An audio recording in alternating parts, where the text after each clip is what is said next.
da nossa revisão, vamos falar agora sobre o processo de hemocitopoiese.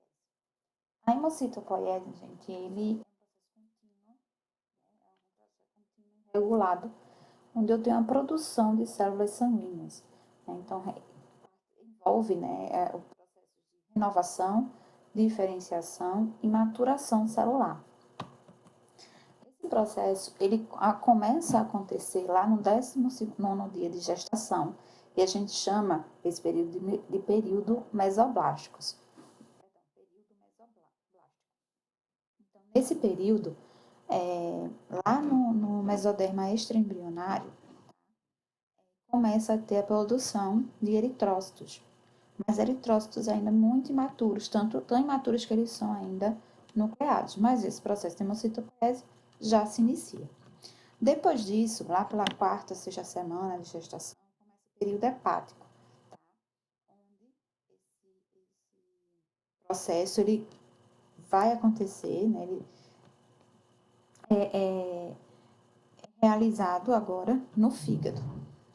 E aí eu não tenho só apenas a produção de eritrócitos nucleados, mas também de precursores não eritróides, principalmente já precursores das células do sistema imunológico, de alguns leucócitos, né? Não se sabe exatamente qual tipo de leucócito.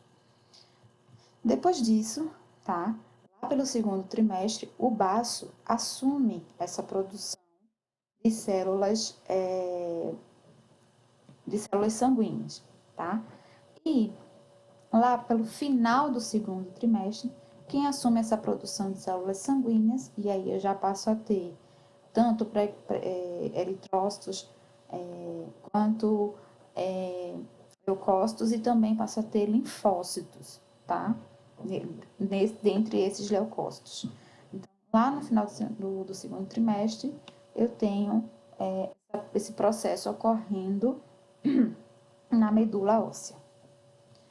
Então, na medula óssea, o que acontece, né? Nós temos uma célula, temos células pluripotentes, hematocitopoietes, né? São as famosas células-tronco. E essas células-tronco, elas realizam mitose e se diferenciam, tá? Em células linfóides multipotentes e em células mieloides multipotentes.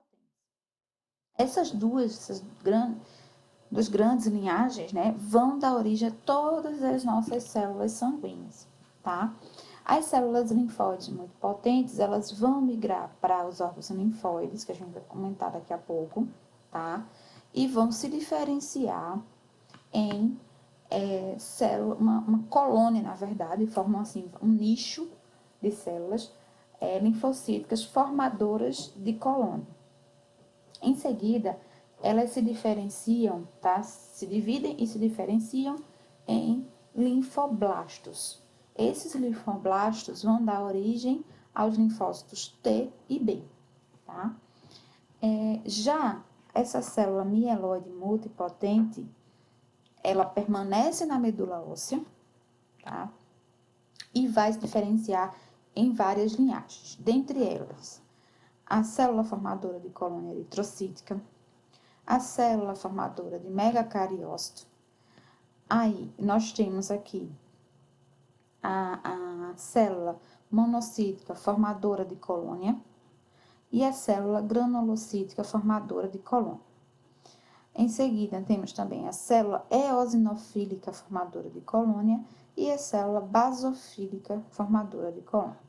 Então, essa célula formadora de colônia eritrocítica, vocês já devem imaginar, vai dar origem aos eritrócitos. Então, ela se diferencia em eritroblasto, e esse eritroblasto em demais blastos, certo? Que vai, no final de tudo, dar origem a uma hemácia e a um eritrócito, ok? A célula formadora de megacariócito vai dar origem a um megacardioblasto, que depois, né, como último estágio, vai dar origem a um megacariócito. A célula monocítica formadora de colônia dá origem ao promonócito e, em seguida, ao monócito. A célula granulocítica formadora de colônia vai dar origem, né, pode dar origem ao mielócito neutrófilo, que vai passar por vários estágios de maturação até chegar no neutrófilo. A célula eosinofílica formadora de colônia dá origem ao mielócito eosinófilo, que passa por vários estágios de maturação e dá origem ao eosinófilo. E, por fim, a célula basofílica formadora de colônia dá origem ao mielócito basófilo, que passa também por diversos estágios de maturação até dar origem ao basófilo. Então, percebam que eu tenho aqui estágios de maturação, onde as células vão se encontrar, né? Então, aqui eu tenho as células-tronco, né? As duas grandes linhagens de células-tronco, que a gente vai chamá-las de células-tronco, que vão se diferenciar nessas células progenitoras, que são as células formadoras de colônia, tá? Então, a partir daqui eu tenho o início, né, da produção das séries das diferentes células sanguíneas. E aí, cada célula progenitora dessa vai dar origem a uma célula precursora, que acho que vocês já devem ter ouvido falar, que são os famosos blastos, tá? E esses blastos, a partir deles é que eu tenho a diferenciação morfológica completa, né? E formação de células maduras do sangue. Esse processo, né, até a vida adulta, a partir do nascimento até a vida adulta, ocorre na medula óssea. Tá?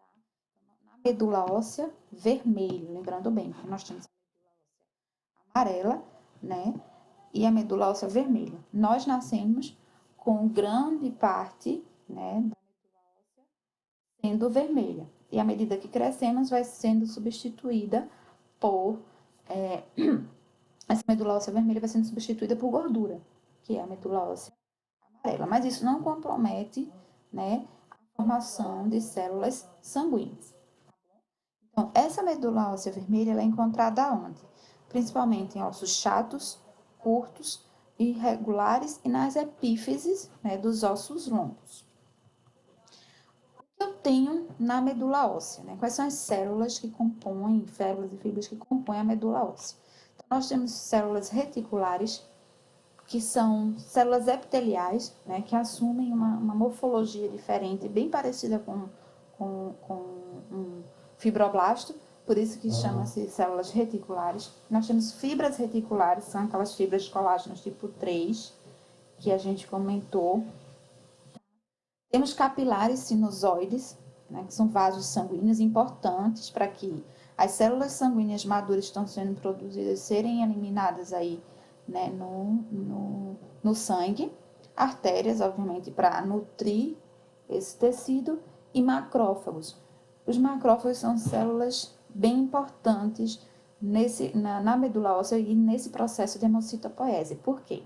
Eles têm funções específicas, como, por exemplo, destruir os núcleos que são expulsos lá, né, pelos blastos da série eritrocítica para formar a hemácia, porque a gente sabe que a hemácia é uma célula que não possui núcleo.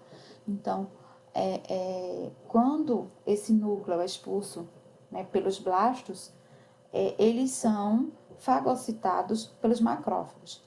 Eles também fagocitam o citoplasma, então é excesso em algumas células, tá? E também células mal formadas. Além disso, vão regular a diferenciação e a maturação das células hematopoéticas e também vão transmitir ferro aos eritroblastos. Então, tem funções bem importantes nesse processo de hematocitopoiese. E como vocês podem observar também, essas grandes, digamos assim, grandes espaços brancos que vocês podem observar na figura são as células adiposas, né, que tem também nessa medula óssea vermelha.